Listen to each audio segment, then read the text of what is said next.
لسانا ذاكرا وقلبا شاكرا۔ اللہ تعالیٰ نے اللہ کی فرما برداری کی طرف بلانے کے لیے انبیاء کرام کا سلسلہ قائم کیا ہے اور انبیاء کرام کا انتظام فرمایا ہے۔ حاضرین، ہر زمانے میں انبیاء کرام کا وقت کے لوگوں کو جو سب سے بنیادی دعوت ہوتی تھی، یعنی انبیاء کرام ہر زمانے میں اپنی قوم کے لوگوں سے جو بھی کہتے تھے، اگر آپ اس کی بنیاد تک پہنچیں، اس کی شروعات تک پہنچیں، تو آپ پائیں گے کہ تمام زمانوں میں انبیاء کی دعوت صرف دو باتوں پر ٹکی ہوتی تھی۔ کتنی باتوں پر؟ دو باتوں پر۔ اور وہ بات کیا ہوتی تھی؟ اللہ کی عبادت کرو نبی کے طریقے پر، بس یہ دو باتیں تھیں۔ اللہ کے سوا کسی کی عبادت نہیں، اور عبادت کا طریقہ نبی کے علاوہ اور کسی سے سیکھنا نہیں۔ بس یہ دو ہی باتیں ہر زمانے میں انبیاء نے اپنے زمانے کی امت کو یا لوگوں کو سکھائی ہے۔ بندگی اللہ کے سوا کسی کی نہیں ہونی۔ کیوں؟ کیونکہ بندگی کے صفات اللہ کے علاوہ کسی کے اندر پائے ہی نہیں جاتے، اور بندگی کا طریقہ اللہ کے رسول کے علاوہ اور کسی سے نہیں، کیونکہ اللہ نے اپنی بندگی کا طریقہ اپنے رسولوں کے علاوہ کسی کو بتایا نہیں۔ تو یہ بڑا سمپل سا دو فارمولہ ہے، دو ضابطہ ہے، جو اس پر زندگی گزارے گا وہ کامیاب ہے۔ آپ سورۃ الشعراء پڑھیں، قرآن مجید میں 18ویں پارے میں ایک سورہ ہے سورۃ الشعراء، چھوٹی چھوٹی آیتوں والی سورت ہے، 227 آیتیں اس سورہ کے اندر ہیں، اس سے بھی زائد۔ اس سورہ میں اللہ تعالیٰ نے مختلف انبیاء کرام کی زندگی کے جو ان کی دعوت کے خلاصے تھے وہ بیان فرمائے۔ لگ بھگ ہر نبی کے ذکر کے ساتھ آپ پائیں گے کہ ان کی دعوت ہوتی تھی فاتقوا اللہ واطیعون، اللہ سے ڈرو اور میری اطاعت کرو۔ یعنی آسان لفظوں میں یہی ہے کہ بندگی صرف اللہ کی کرو، مگر اللہ کی بندگی کیسے کرو گے، اللہ کی عبادت کیسے کرو گے، اس کے لیے میری فرما برداری کرو۔ یاد رہے، ہر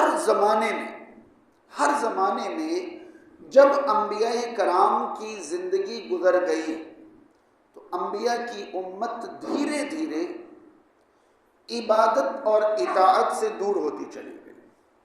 مسلمانوں کے اندر عبادت میں کمی پیدا ہونے لگی، یا تو وہ اللہ کی عبادت کم کرنے لگے، یا تو وہ نہیں کرنے لگے، یا اللہ کے ساتھ ساتھ غیر اللہ کی بھی عبادت کرنے لگے۔ یہاں عبادت میں کمی واقع ہوئی اور دوسری طرف اطاعت میں کمی واقع ہوئی۔ رسول کریم صلی اللہ علیہ وسلم کے طریقے کو یا تو لوگوں نے چھوڑ دیا، یا ہلکا پھلکا پکڑ لیا، یا لوگوں نے طریقے ایجاد کیے اور یہ کہنا شروع کیا حرج کہاں ہے، منع کہاں ہے، کیا پریشانی ہے، اس میں غلط کیا ہے، عبادت ہی تو کر رہے ہیں، اچھا کام ہی تو کر رہے ہیں، وغیرہ وغیرہ۔ جبکہ اللہ تعالیٰ امت کے ان علماء کرام کی قبروں کو نور سے بھر دے جنہوں نے رسول کریم صلی اللہ علیہ وسلم پر نازل شدہ قرآن اور آپ صلی اللہ علیہ وسلم کی زندگی میں قرآن پر عمل کرنے کے جو طریقے امت کو ملے، چاہے وہ رسول کریم صلی اللہ علیہ وسلم کے اقوال ہوں، یا آپ صلی اللہ علیہ وسلم کے اعمال ہوں، یا رسول کریم صلی اللہ علیہ وسلم کی رضامندی اور ناراضگی ہو، جن کے مجموعے کو ہم حدیث کہتے ہیں۔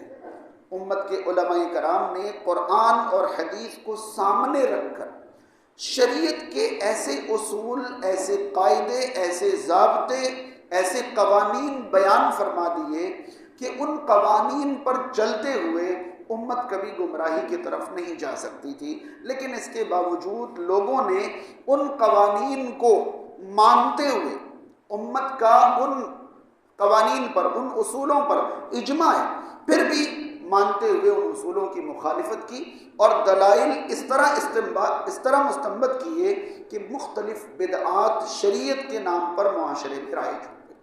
اب ظاہر سی بات ہے عوام اس دشواری میں پڑی کہ کوئی کہتا ہے کہ یہ کرنا دین ہے، کوئی کہتا ہے ایسا نہیں کرنا چاہیے، کوئی کہتا ہے اتنی شدت اختیار نہیں کرنی چاہیے، کوئی کہتا ہے کر لیں تو کیا حرج ہے، وغیرہ وغیرہ۔ علماء کرام نے قرآن و سنت کی روشنی میں جو قواعد شریعہ بنائے ہیں، اصول شریعہ بنائے ہیں، وہ تو علماء کے لیے ہیں کہ علماء نے شریعہ کے اصول کے مطابق دین کو آگے بڑھایا ہے۔ میں نے بالکل عوام کے لیے، آپ کے لیے کچھ اصول ایسے منتخب کیے ہیں یا ایسے چنے ہیں کہ اگر وہ اصول آپ کے ذہنوں میں رہے تو انشاءاللہ دین کے بارے میں بہت حد تک آپ اللہ کی عبادت اور رسول اللہ صلی اللہ علیہ وسلم کی اطاعت میں باقی رہ پائیں گے انشاءاللہ، اور آپ ادھر ادھر جانے سے بچ جائیں گے۔ یعنی یوں کہیں کہ کچھ عوامی اصول میں آپ کو آج بتانے جا رہا ہوں، ایسے اصول جو آپ کو آسان لفظوں میں سمجھ میں بھی آئیں گے۔ علماء والے اصول تو الفاظ ہی نہیں سمجھ میں آئیں گے، بالکل عوامی، بالکل عام اصول میں آپ کو بتانے جا رہا ہوں۔ اور یہ اصول کا طریقہ یہ ہوگا، میں منبر پر کھڑے ہو کر دعا کروں گا ہمارے ان عالم محترم کے لیے جن سے میں نے یہ اصول سنے اور سیکھے، اللہ تعالیٰ ان کی حفاظت فرمائے اور اللہ تعالیٰ ان کے درجات بلند فرمائے۔ مجھے اتنے اہم اور اتنے آسان لگے کہ شاید دنیا میں ہر انسان کو یہ اصول معلوم ہونے چاہیے۔ دین سمجھنا کتنا آسان ہو جائے گا۔ یاد رہے کہ یہ میرے بنائے ہوئے یا میرے تیار کیے ہوئے نہیں ہیں، میں نے بھی کہیں سے سنا ہے اور آپ تک پہنچا رہا ہوں۔ یہ اصول میں نے نہیں بنائے ہیں، اور جہاں سے میں نے سنے انہوں نے بھی نہیں بنائے، یہ تو آپ کو بنانے ہیں۔ آپ بیٹھے بیٹھے اصول بنائیں۔ کس طرح؟ اللہ تعالیٰ نے آخری امت کو دین سمجھانے کے لیے کن کو منتخب کیا؟ محمد الرسول اللہ صلی اللہ تعالی علیہ وسلم۔ کسی کو کوئی شک اور شبہ، کوئی اعتراض؟ خاص طور پر امت کے اندر موجود کسی مسلک کو کوئی اختلاف کہ اس امت کو دین سکھانے کی ذمہ داری اللہ تعالی نے محمد الرسول اللہ صلی اللہ علیہ وسلم کو دی تھی۔ اس بات پر کسی مسلک کا کوئی اختلاف اور اعتراض ہے؟ نہیں۔ اب آئیے ہم اصول بناتے ہیں۔ کیسے؟ رسول کریم صلی اللہ علیہ وسلم کی زبان مبارک کیا تھی؟ کون سی زبان بولتے تھے؟ عربی بولتے تھے، ٹھیک ہے؟ آپ صلی اللہ علیہ وسلم عربی کے علاوہ اور کون کون سی زبانیں بولتے تھے؟ جی، عربی کے علاوہ اور کون کون سی زبانیں بولتے تھے؟ نہیں۔ کیا اس بات پر دنیا کے کسی مسلک کا کوئی اختلاف ہے؟ نہیں۔ ہے کوئی اختلاف کہ رسول کریم صلی اللہ علیہ وسلم عربی تھے، آپ کی زبان عربی تھی، اور آپ عربی کے علاوہ کوئی اور زبان نہیں بولتے تھے۔ یہ حقیقت ہے یا نہیں؟ اگر یہ حقیقت ہے تو دین سمجھنے کا ایک عوامی قاعدہ بن گیا، کیا؟ کہ جو چیز دین ہوگی اس کا اصل نام عربی میں ہوگا، چاہے دنیا میں لوگ اپنے علاقے میں اسے کچھ بھی کہیں، لیکن اس کا اصل نام کس زبان میں ہوگا؟ عربی میں۔ کیوں؟ کیونکہ اگر اس کا اصل نام ہی عربی میں نہ ہو تو اس کا مطلب یہ ہوا کہ وہ رسول کریم صلی اللہ علیہ وسلم کا دیا ہوا ہے ہی نہیں۔ اب میں آپ کو مثال بتاتا ہوں۔ ہم نماز پڑھتے ہیں، عربی میں نماز نام کا کوئی لفظ ہے ہی نہیں، لیکن یہ نماز تو ہمیں فارسیوں نے دیا ہے۔ نماز کا اصل نام صلاۃ ہے، اور صلاۃ جو ہے نبی کریم صلی اللہ علیہ وسلم نے دیا ہے، قرآن مجید میں بھی موجود ہے اور حدیث میں بھی موجود ہے۔ پتہ چلا کہ صلاۃ جو ہے ادھر ادھر سے آئی ہوئی چیز کن کی دی ہوئی ہے؟ رسول اللہ صلی اللہ علیہ وسلم کی۔ اب دوسری طرف ہم دیکھتے ہیں کہ ہمارے معاشرے میں قرآن خوانی ہوتی ہے۔ اب سننے میں، سمجھنے میں، دیکھنے میں کتنا اچھا لگتا ہے کہ بھئی قرآن پڑھ رہے ہیں لوگ۔ کوئی مجھے بتا دے کہ قرآن خوانی کو عربی میں کیا کہتے ہیں؟ میں آپ کو پہلے یہ بتا دوں کہ قرآن خوانی ہے کیا چیز۔ اچھی طرح یاد رہے، کوئی شخص مسجد میں بیٹھ کر، گھر میں بیٹھ کر، دکان میں بیٹھ کر، کہیں بھی بیٹھ کر اللہ کو راضی کرنے کے لیے تلاوت کی نیت سے قرآن پڑھے تو کیا ہمارے معاشرے کا کوئی یہ کہتا ہے کہ یہ قرآن خوانی کر رہا ہے؟ کہتا ہے؟ یعنی اس کو قرآن خوانی نہیں کہتے۔ اب آپ سے پوچھا جائے کہ قرآن خوانی کہتے کسے، جبکہ پتہ ہونا چاہیے کہ قرآن عربی لفظ ہے اور خوانی جو ہے نا، خوانی یہ فارسی کا ایک مصدر ہے خواندن، اور خواندن کا معنی پڑھنا ہوتا ہے، یعنی قرآن خوانی کا مطلب ہی قرآن پڑھائی ہے، قرآن پڑھائی ہے، مگر قرآن خوانی ایک خاص شکل میں معروف ہے، اس لیے اگر کوئی قرآن پڑھ رہا ہے تو ہم اسے قرآن خوانی کر رہا ہے نہیں کہتے، بلکہ یہ کہتے ہیں یہ قرآن کی تلاوت کر رہا ہے۔ کہاں ہے وہ، کہاں گئے، کیا کر رہا ہے؟ قرآن پڑھ رہا ہے۔ لیکن قرآن خوانی کر رہا ہے کب کہتے ہیں پتہ ہے؟ ایک لفظ میں بتاؤں، جب انسان قرآن پڑھے مگر اپنے لیے نہ پڑھے تب کہتے ہیں قرآن خوانی کر رہا ہے۔ کسی کو کوئی شک شبہ؟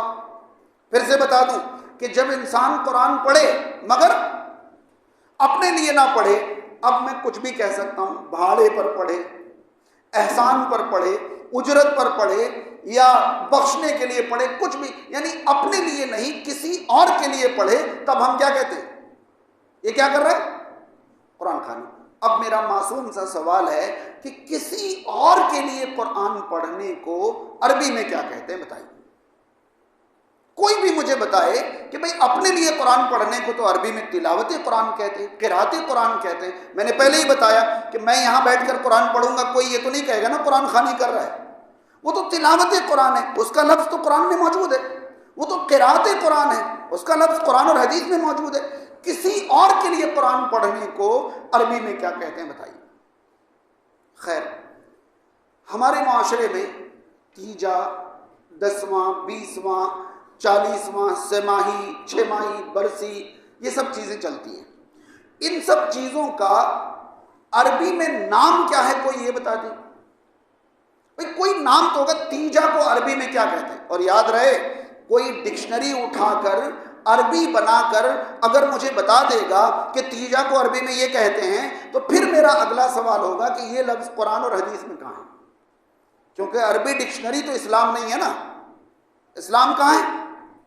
قرآن اور حدیث میں۔ آپ مجھے بتائیے کسی اور کے لیے قرآن پڑھنے کو کیا کہتے ہیں اور اس کا ذکر قرآن اور حدیث میں کہاں ہے؟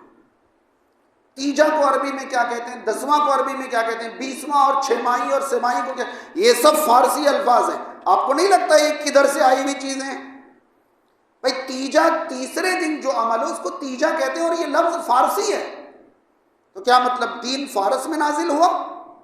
تو اتنا پتہ نہیں چل رہا ہے کہ یہ دین میں کدھر سے آیا ہے؟ اور یہ سماہی، 6 ماہی، یہ چہلم، کیا یہ سب کون سی زبان کے الفاظ ہیں؟ یہ چہلم 40واں کو فارسی میں کہتے ہیں، ہاں، سہ 3 کو فارسی میں کہتے ہیں سہ ماہی، اور 6 ماہی، یہ 6 کو فارسی میں کہتے ہیں۔ یہ سب فارسی کے الفاظ ہیں۔ تو پتہ یہ چلا کہ یا تو کوئی یہ بتا دے کہ نبی کریم صلی اللہ علیہ وسلم فارسی بھی بولتے تھے، کوئی یہ بتا دے، یا پھر یہ کہہ دے کہ یہ ساری باتیں دین نہیں ہیں۔ اگر دین ہوتی تو کم سے کم ان کا اصل نام کس زبان میں ہوتا؟ عربی۔ اور پھر وہ نام کہاں ہوتا؟ ڈکشنری میں ہوتا؟ کہاں ہوتا؟ قرآن اور حدیث میں ہوتا۔ اب کوئی سن کر کہ میں قرآن پڑھنے میں کیا حرج ہے، کیا برائی ہے، وہ تو آگے بڑھیں گے، ابھی سمجھیں گے انشاءاللہ۔ ایک ضابطہ معلوم ہو گیا، پتہ یہ چلا کہ جو چیز دین ہے کم سے کم اس کا اصل نام کس زبان میں ہوگا؟ عربی میں۔ اب ہم جس دین پر عمل کر رہے ہیں اس کی خوبصورتی ہے کہ کوئی ہمیں ایسا کوئی کام دکھا دے جو ہم دین کے نام پر کرتے ہوں اور اس کا ذکر قرآن و حدیث میں یا عربی میں نہ ہو، کوئی ہمیں ایسا کام دکھا دے، اور لوگ جو کرتے ہیں وہ عربی میں نہیں ہے، قرآن و سنت میں نہیں، وہ ہم سے پوچھیں، ہم لسٹ بنا کر انہیں دے دیں گے کہ بھائی ان چیزوں کا نام تک عربی میں موجود نہیں۔ اور آگے بڑھیں، نبی کریم صلی اللہ علیہ وسلم جو رسول بنائے گئے، آپ صلی اللہ علیہ وسلم کی خصوصیات میں سے ایک خصوصیت تھی کہ ہر نبی کو اللہ تعالیٰ نے مخصوص وقت اور مخصوص علاقے کے لیے رسول بنایا تھا، لیکن ہمارے نبی صلی اللہ علیہ وسلم عالم کے لیے رسول تھے۔ ہمارے نبی صلی اللہ علیہ وسلم پوری دنیا کے لیے رسول ہیں اور ہمیشہ کے لیے رسول ہے. ہمیشہ کے لیے مطلب جب تک دنیا قائم رہے گی تب تک رسول ہمارے نبی صلی اللہ علیہ وسلم ہی رہیں گے. پہلے جو رسول گزر چکے. اب آپ صلی اللہ علیہ وسلم کی رسالت کا نہ زمانہ متعین ہے اور نہ علاقہ متعین ہے. آپ کہاں پیدا ہوئے، کہاں پلے بڑھے، کہاں زندگی گزاری، کوئی سروکار نہیں. زمین کے جس کونے میں بھی انسان بستا ہو ان کے رسول محمد الرسول اللہ صلی اللہ علیہ وسلم. کسی مسلک کو کوئی اعتراض، کسی فقہ کو، کسی مسلک کو کوئی اختلاف نہیں. آپ صلی اللہ علیہ وسلم عالمی ہیں، سب مانتے ہیں نا. اب اصول بنائیے. اصول یہ بنے گا کہ اگر رسول کریم صلی اللہ علیہ وسلم عالمی ہیں، گلوبل، ہر جگہ کے لیے ہیں، تو جو چیز دین ہوگی نا وہ چیز ہر اس جگہ موجود ہوگی جہاں مسلمان ہوں. نہیں یہی بات سمجھ. اگر کوئی چیز اسلام ہے تو وہ چیز ہر اس جگہ موجود ہوگی جہاں مسلمان ہیں. اور اگر وہ چیز اسلام نہیں ہے تو وہ علاقے سے باہر نکلتے ہی دم توڑ دے گی.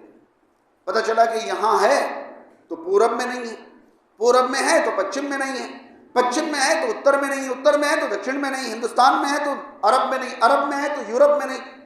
آپ دیکھیں نماز کا وقت ہونے سے پہلے اذان کہی جاتی. چائنا کے مسلمان نماز کا ٹائم ہونے پر کیا کرتے ہیں؟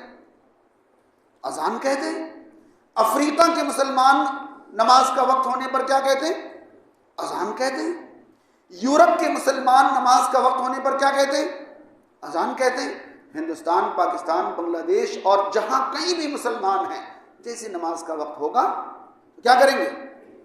اوپر سے اور آگے بڑھیے. چائنا کے مسلمان کس بھاشا میں اذان کہتے ہیں؟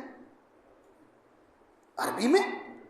یورپ اور افریقہ کے مسلمان کس بھاشا میں اذان کہتے ہیں؟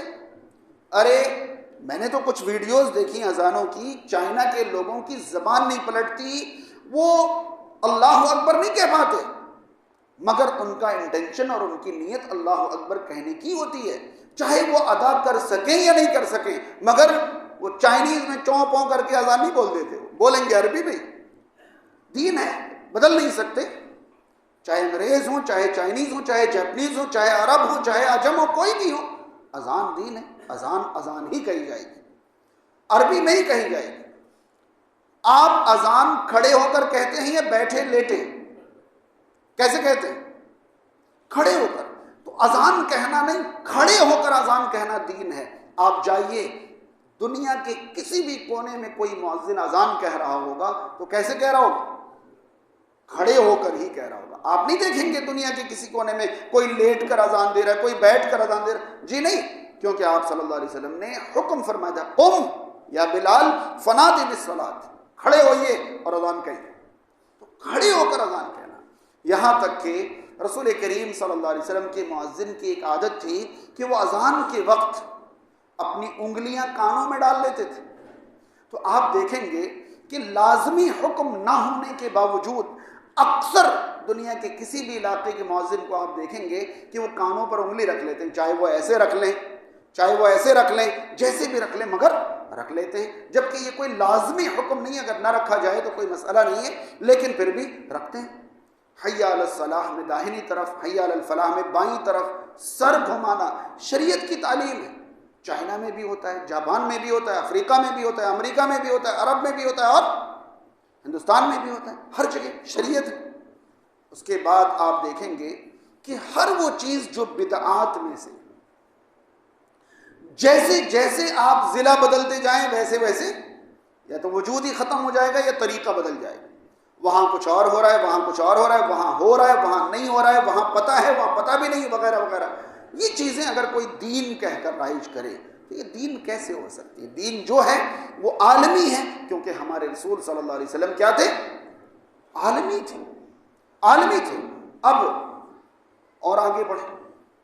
رسول کریم صلی اللہ علیہ وسلم کہاں پیدا ہوئے؟ کہاں پیدا ہوئے؟ مکہ میں. مکہ عرب میں، یعنی آپ صلی اللہ علیہ وسلم عرب میں پیدا ہوئے. ٹھیک ہے.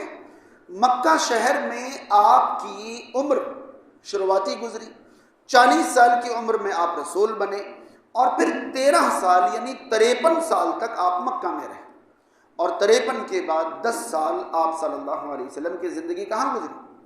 مدینہ میں۔ یعنی آپ صلی اللہ علیہ وسلم کے رسول ہونے کے بعد 13 سالہ زندگی مکہ میں گزری اور 10 سالہ زندگی مدینہ میں گزری۔ اب یہ بتائیے کہ ہر وہ چیز جو دین ہوگا، جو اسلام ہوگا، وہ سب سے پہلے کہاں پریکٹس کیا گیا ہوگا، کہاں انجام دیا گیا ہوگا؟ یا تو مکہ میں، یا تو بھائی رسول کریم صلی اللہ علیہ وسلم نے اگر وہ چیز دین کہہ کر دیا ہوگا تو اس پر عمل، اس پر پریکٹس سب سے پہلے کہاں ہوا ہوگا؟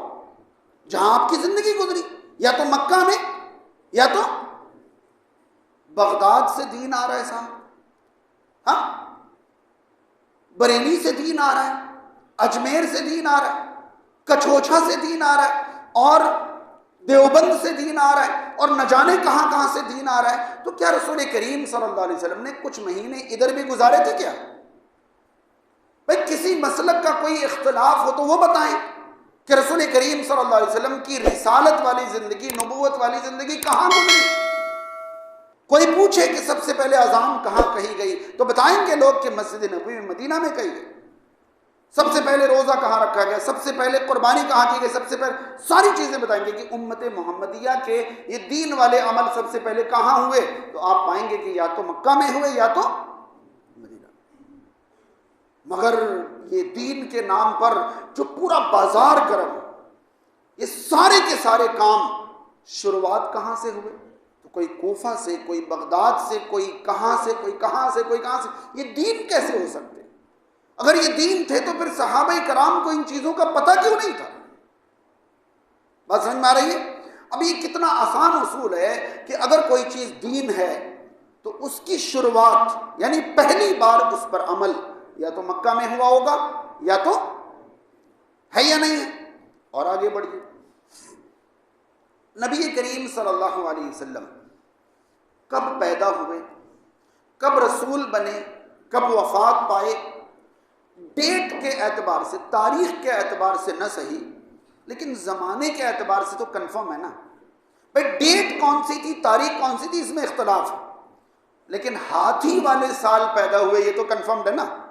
ہاں اس پر تو حدیث موجود ہے کہ جس سال کعبہ پر ہاتھی کے لشکروں کے ذریعے حملہ کیا گیا تھا اسی سال آپ صلی اللہ علیہ وسلم پیدا ہوئے۔ یہ جو 2024 والا کیلنڈر ہے نا، اس کے اعتبار سے 571 عیسوی پہ آپ صلی اللہ علیہ وسلم کی پیدائش۔ یہ 2024 والا جو ہے یہ 571 عیسوی میں، 571 کم کر دیں 2024 میں، پتہ چل جائے گا کہ آج سے رسول کریم صلی اللہ علیہ وسلم کی ولادت کو کتنے سال ہوئے۔ 1445 میں آپ 50 سال اور جوڑ دیں، کیونکہ 53 سال کی عمر میں آپ صلی اللہ علیہ وسلم نے ہجرت فرمائی تھی، اور ہجرت سے یہ 1445 ہجری جو ہے یہ والا کیلنڈر شروع ہوا تھا، اس میں 53 سال اور جوڑ دیں۔ 1500 سال پہلے رسول کریم صلی اللہ علیہ وسلم کی پیدائش ہوئی تھی۔ 40 سال کی عمر میں رسول بنے، کوئی اختلاف نہیں، اور 63 سال کی عمر سے پہلے سن 10 ہجری میں، یاد رہے کہ سن 10 ہجری میں آخری مہینہ جو ہے وہ ذی الحجہ کا ہے۔ آخری مہینہ جو ہے وہ ہجری کیلنڈر کا آخری مہینہ جو ہوتا ہے وہ کون سا ہوتا ہے؟ ذی الحجہ، وہ حج والا مہینہ۔ ابھی جو گزرا ہے کچھ وقت پہلے ذی الحجہ حج والا، جس میں ہم بقرعید کرتے ہیں، آخری مہینہ ہوتا ہے۔ اس کے فوراً بعد محرم، صفر کے بعد تیسرا مہینہ جو ہوتا ہے وہ ربیع الاول، جو ابھی گزرا ہے، جس میں عید میلاد النبی منایا جاتا ہے، تو یہ ربیع الاول۔ مطلب یہ کہ اللہ کے نبی صلی اللہ علیہ وسلم سن 10 ہجری میں حج ادا فرما رہے ہیں، اور حج کیلنڈر کے آخری مہینے میں ادا کیا جاتا ہے، یعنی زندگی کے 2 مہینے پہلے آپ حج ادا فرما رہے ہیں۔ سن 11 ہجری کے ربیع الاول میں آپ صلی اللہ علیہ وسلم اللہ کو پیارے ہو گئے، اور اس سے 2.5 مہینے پہلے ذی الحجہ کے مہینے میں آپ کیا کر رہے ہیں؟ حج ادا فرما رہے ہیں، اور یہ 2.5-3 مہینے مان لیجئے، 10 ذی الحجہ کو حج کا عمل آس پاس ہوتا ہے نا، اور 12 ربیع الاول کو وفات ہے، تو 3 مہینہ پہلے، وفات سے 3 مہینہ پہلے آپ صلی اللہ علیہ وسلم پر آیت نازل ہوتی ہے کہ آج آپ کا دین آپ پر میں نے مکمل کر دیا۔ یعنی وفات سے 3 مہینہ پہلے نبی کریم صلی اللہ علیہ وسلم پر دین کیا کر دیا گیا؟ مکمل کر دیا۔ یاد رہے اس کے بعد بھی کچھ آیتیں اترنے کا ثبوت موجود ہے، مگر اس میں کوئی حکم نہیں ہے شریعت، یعنی شریعت کا کوئی حکم اس آیت کے بعد نازل نہیں ہوا ہے۔ اس آیت کے ذریعے شریعت کے سارے احکام کیا ہو گئے؟ مکمل ہو گئے۔ ٹھیک ہے، 571 میں آپ پیدا ہوتے ہیں، 40 سال کی عمر میں رسول بنتے ہیں، اور 11 ہجری میں ربیع الاول سے پہلے 10 ہجری کے ذی الحجہ میں شریعت مکمل ہونے کا پروانہ آ جاتا ہے۔ کسی کو کوئی اختلاف، کسی مسلک کو، کسی ماننے والے کو، کسی مسلمان کو، کسی طبقے کو، یہ جو حقیقت، اس میں کوئی اختلاف نہیں۔ اب آپ اصول سنیے، جو چیز دین ہے، جو چیز اسلام ہے، اس پر سب سے پہلے عمل اسی زمانے میں ہوا ہوگا، اس کے بعد نہیں، کیونکہ اس کے بعد تو شریعت بننا جاری ہی نہیں ہے نا۔ شریعت تو سن 10 ہجری ذی الحجہ میں مکمل ہو گیا، تو جو چیز اسلام ہے اس پر پہلی بار عمل اسی پیریڈ میں ہوا ہوگا۔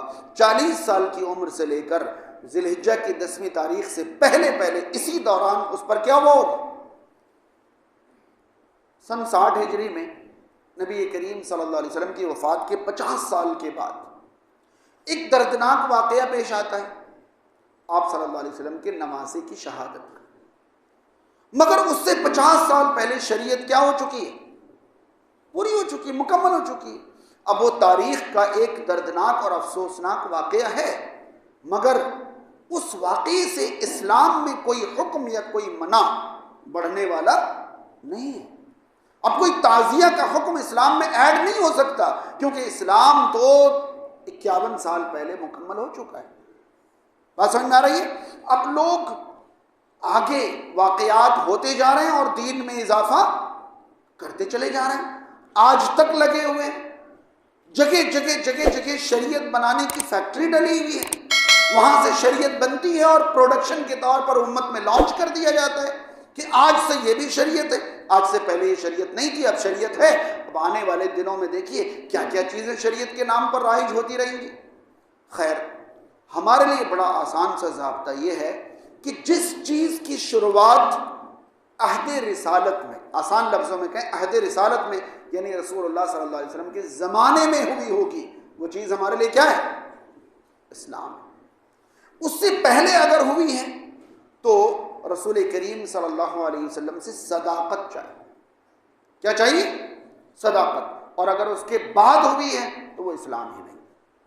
اگر پہلے کا واقعہ ہے، رسول کریم صلی اللہ علیہ وسلم نے اس کو اٹیسٹ کر دیا ہے، مہر لگا دی ہے کہ ہاں قربانی ابراہیم علیہ السلام کی اللہ تعالیٰ نے باقی رکھی، لیکن نبی کریم صلی اللہ علیہ وسلم نے اس پر عمل کر کے، اس کا حکم دے کر اس پر مہر لگا دیا۔ حج کے ارکان زمانے سے چلے آ رہے ہیں، لیکن نبی کریم صلی اللہ علیہ وسلم نے عمل کر کے، حکم فرما کر اس پر مہر لگا دیا۔ لیکن رسول کریم صلی اللہ علیہ وسلم کے زمانے کے بعد عمر ابن خطاب رضی اللہ تعالیٰ عنہ کی شہادت سے شریعت میں کوئی اضافہ نہیں ہو سکتا، حسین رضی اللہ تعالیٰ عنہ کی شہادت سے شریعت میں کوئی بڑھوتری نہیں ہو سکتی، اور عبد القادر جیلانی رحمۃ اللہ علیہ کی زندگی سے شریعت میں کوئی اضافہ نہیں ہو سکتا، وغیرہ وغیرہ۔ یہی تو شریعت کی خوبصورتی ہے، یہی تو حسن ہے۔ اگر انسان اس طرح چلے، شریعت سے باہر نکلنے کے امکان بہت کم ہوں گے۔ ایک آخری بات میں آج کے خطبے کی آپ کو بتا دوں، رسول کریم صلی اللہ علیہ وسلم کو اللہ تعالیٰ نے بہت ساری صفات میں سے ایک صفت عطا فرمائی تھی جس کو عربی میں جوامع الکلم کہتے ہیں۔ میں اس کو سمجھاؤں، جوامع الکلم کا مطلب ہوتا ہے کہ بہت کم بول کر بہت زیادہ باتیں سمجھا دینا۔ کچھ لوگ ایک بات سمجھانے کے لیے گھومتے رہتے ہیں، آخر میں پوچھنا پڑتا ہے بھائی کہنا کیا چاہتے ہو؟ پتہ ہی نہیں چلتا ہے وہ کیا کہنا چاہ رہے ہیں. اور کچھ لوگ 4 بات کہہ دیں تو پھر ہمیں یہ کہنا پڑتا ہے بھائی آپ نے زندگی سنوار دی، بس آپ کی 4 باتیں میری زندگی کے لیے کافی ہے. یہ تو ہم انسانوں کا حال ہے. جس ہستی کے لیے اللہ تعالیٰ نے یہ فرمایا ہو کہ ہم نے ان کو جامع الکلم بنایا، ان کے کلمات، ان کی زبان سے نکلنے والے الفاظ اتنے جامع ہوتے ہیں کہ آپ ان کی تشریح زندگی بھر کرتے رہیں تشریح مکمل نہیں ہوگی. یہ رسول کریم صلی اللہ علیہ وسلم کی صفات میں سے ایک صفت تھی. اور اس صفت کا استعمال کرتے ہوئے آپ صلی اللہ علیہ وسلم نے امت کے سامنے ایک وضاحت فرمائی، وہ یہ کہ ہر وہ چیز، مستدرک حاکم کی حدیث ہے کہ ہر وہ چیز جو تمہیں جنت کے قریب اور اللہ کو راضی کرنے والا تھا، میں نے وہ ساری چیزیں تمہیں بتا دی. اور جو چیز تمہیں اللہ سے دور کرنے والی اور جہنم کے قریب کرنے والی تھی، میں نے ان تمام چیزوں سے تمہیں دور کر دیا، منع کر دیا ہے. میں نے تمہیں ایسی راہ پر چھوڑا ہے جس کی راتیں بھی دن کی طرح روشن ہیں، جس کی راتیں بھی لیلھا کنہاریہ، ارے اس شریعت کی راتیں بھی دن کی طرح روشن ہیں. یہ رسول کریم صلی اللہ علیہ وسلم کی زبان مبارک سے نکلے ہوئے کلمات. اور میں نے پہلے ہی اس لیے بتایا کہ آپ جوامع الکلم تھے کیونکہ زندگی بھر کا اتنے کم دنوں میں کوئی کیسے بتا سکتا ہے، مگر آپ صلی اللہ علیہ وسلم کو یہ صفت حاصل تھی اور آپ نے اس صفت کے ذریعے کیا کہ ہمیں اللہ کو راضی کرنے کے سارے طریقے یا تو بالمشافہ، یا تو ڈائریکٹلی بتا دیے، یا تو اس کے اصول ہمیں فراہم کر دیے گئے. اور اللہ کو ناراض کرنے والے، جہنم کے قریب کرنے والے تمام اعمال سے یا تو لفظ بلفظ منع کر دیے ہیں یا پھر اس کے ضابطے بتا دیے، اصول بتا دیے ہیں کہ ہمیں ان سے بچنا ہے. اگر معاملہ یہ ہے تو کیا اس بات پر کسی مسلک کو کوئی اختلاف ہے؟ دنیا میں کوئی مسلمان یہ کہہ دے گا کہ رسول کریم صلی اللہ علیہ وسلم نے شریعت کا کچھ حصہ امت سے چھپا لیا یا کچھ باتیں بتانے سے رہ گئی؟ کوئی کہہ سکتا ہے؟ کوئی مسلمان کسی بھی طبقے کا ہو، کسی بھی مسلک کا ہو، کہہ سکتا ہے؟ نہیں. اگر بات یہ ہے تو پھر اصول یہ بنے کہ اسلام جو چیز ہے، اگر کوئی خاص عمل ہے تو اس کی کیفیت، اس کی کمیت وغیرہ وغیرہ واضح ہوں گی. یہ کیفیت کمیت کیا ہوتی ہیں کہ اگر کوئی چیز اسلام ہے نا تو اس کی تعداد، اس کا وقت، اس کا طریقہ، یہ ساری چیزیں واضح ہوں گی.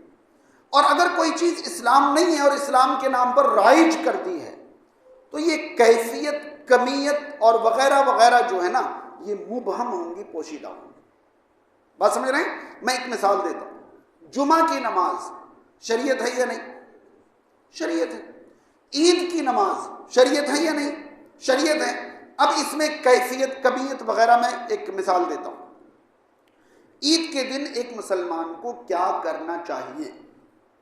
آپ ہندوستان کے مسلمان سے پوچھیں، عرب کے مسلمان سے پوچھیں، انگریزوں سے پوچھیں، اگر وہ مسلمان ہے تو وہ بتائے گا کہ صبح اٹھنا ہے، نہانا دھونا ہے، اچھے کپڑے پہننے ہیں، خوشبو کا استعمال کرنا ہے، آبادی سے باہر کچھ میٹھا کھا کر نکلنا ہے، اگر عید الفطر ہے تو پیدل جانا بہتر ہے، سواری سے جا سکتے ہیں، کھلے میدان میں جا کے 2 رکعت نماز پڑھنی ہے، خطبہ سننا ہے، تمام مسلمانوں کے لیے دعائیں کرنی ہیں اور راستہ بدل کر. یہ ہے عید منانے کا کون سا طریقہ؟ اسلامی طریقہ. یہ اسلام ہے. اب اس میں دیکھیے کیفیت، کمیت، زمان، مکان سب کچھ متعین کہ بھئی وقت کیا ہوگا عید کی نماز کا، ہر مسلمان بتائے گا سورج بلند ہو عید کی نماز کا وقت شروع اور زوال سے پہلے پہلے عید ادا کرنی ہے ورنہ عید کی نماز کا وقت ختم. زمان متعین ہے. مکان، عید کی نماز کہاں پڑھی جائے ہر مسلمان بتائے گا، عیدگاہ میں پڑھی جائے، مجبوری ہو تو مسجد میں پڑھ لیں. کیفیت کیا ہوگی بتائے گا کہ 2 رکعت آپ کو نماز پڑھنی ہے، عام نمازوں سے زائد تکبیرات کہی جائیں گی، پہلی میں 7 دوسری میں 5، پہلے نماز ہوگا بعد میں خطبہ ہوگا. یہ کیفیت ہے. کمیت کیا ہوگی؟ کتنی پڑھی جائیں گی؟ 2 رکعت نماز پڑھی جائے گی وغیرہ وغیرہ. یہ ساری چیزیں پوری دنیا کے مسلمانوں کو اس طرح معلوم ہیں کہ بالکل واضح ہیں اور بالکل کھلی ہوئی چیز ہے. اب کوئی یہاں پر سوال پوچھے کہ بھئی ایک اور شریعت ہے عید میلاد النبی، تو بتائیں اچھا عید میلاد النبی کیسے منائیں؟ کیسے منائیں؟ اب آپ یہاں پر ہیں تو کہیں گے جلوس نکال لو، ہو گیا عید میلاد النبی۔ کہیں اور جائیں گے کہتے ہیں کچھ اور کر لو، کہیں اور جائیں گے ڈی جے بجا لو، کہیں اور جائیں گے کچھ اور کر لو۔ بھائی عید میلاد النبی ہے نا، شریعت نے دی ہوتی تو طریقہ بتایا ہوتا۔ کوئی مجھے بتائیے کہ عید میلاد النبی کیسے منایا جائے؟ کیک کاٹا جائے، کیونکہ کاٹ تو رہے ہیں، ہاں، ڈی جے بجایا جائے کیونکہ بجا تو رہے ہیں، جلوس نکالا جائے نکال تو رہے ہیں، چراغاں کیا جائے، گلیوں کو سجایا جائے، کیا کیا جائے؟ کیسے منایا جائے؟ شریعت ہے نا، تو رسول کریم صلی اللہ علیہ وسلم نے شریعت کے نام پر اس طرح تو ہمیں نہیں چھوڑا ہے کہ جس کو جو سمجھ میں آئے وہ کرو۔ کسی شریعت کی کسی بھی چیز کے بارے میں کیا آپ صلی اللہ علیہ وسلم نے ہمیں اس طرح چھوڑا ہے کہ جو تمہیں سمجھ میں آیا کر لینا، یا جہاں والوں کو جیسے سمجھ میں آیا کر لینا؟ چھوڑا ہے ہمیں اس طرح، تو پھر اس میں ایسا کیوں؟ عید میلاد النبی کس وقت منایا جائے؟ میں نے بتایا نا کہ عید اگر اسلام ہے تو بتاتا ہے کہ سورج بلند ہونے سے لے کر زوال سے پہلے تک۔ اب عید میلاد النبی کس ٹائم منایا جائے؟ کہیں صبح منا رہے ہیں، کہیں دوپہر منا رہے ہیں، کہیں شام منا رہے ہیں، کہیں رات منا رہے ہیں۔ میں نے تو ایک بار اپنی زندگی میں یہ منظر بھی دیکھا کہ بریلی شہر میں غیر مسلموں کا کوئی تہوار عین عید میلاد النبی کے دن پڑ گیا تھا، تو دونوں پارٹی کے لوگ تھانے میں بیٹھ کر آپسی سمجھوتے سے یہ طے کیے کہ آج آپ منا لو، ہم کل منا لیں گے۔ یہ میری زندگی کا واقعہ ہے۔ بریلی شہر میں عید میلاد النبی ایک دن بعد منایا گیا۔ اگر یہ عید الفطر یا عید الاضحیٰ ہوتا تو الذين يقيمون الصلاة ويؤتون الزكاة